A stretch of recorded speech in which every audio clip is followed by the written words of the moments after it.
নমস্কাৰ প্ৰতিগৰাকী দৰ্শকক দৈনিক টাইমলৈ আমি পুনৰবাৰ স্বাগতম জনাইছোঁ।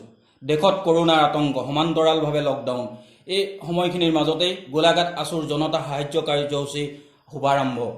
সদৌ অসম ছাত্ৰ সন্থাৰ কেন্দ্ৰীয় কাৰ্যসূচীৰ আধাৰত বৃহস্পতিবাৰে কৰোনা ভাইৰাছৰ ফলত লকডাউনৰ ব্যৱস্থা গ্ৰহণ কৰাত দৰিদ্ৰ লোকসকল তীব্ৰ খাদ্য সংকটৰ সন্মুখীন হৈছে।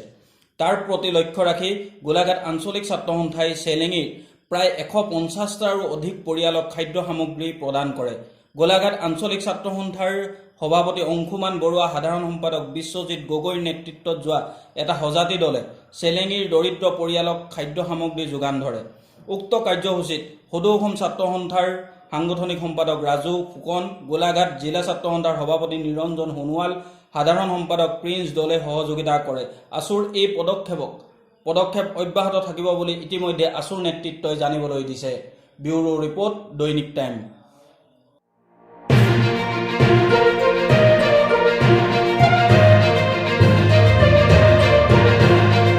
কৰোনা ভাইৰাছ COVID-19 ফলত দেশজুৰি যি হাহাকাৰ পৰিস্থিতিৰ সৃষ্টি হৈছে, যি দেশজুৰি মহামাৰীৰ সৃষ্টি হৈছে, তাৰ প্ৰতি লক্ষ্য ৰাখি যি কেন্দ্ৰীয় চৰকাৰে লকডাউনৰ কাৰ্যসূচী ঘোষণা কৰিছে, এই লকডাউন কাৰ্যসূচী অসমৰ ৰাইজে স্বতঃস্ফূৰ্তভাৱে মনাৰ বাবে আমি প্ৰথমতে ধন্যবাদ জ্ঞাপন কৰিছোঁ।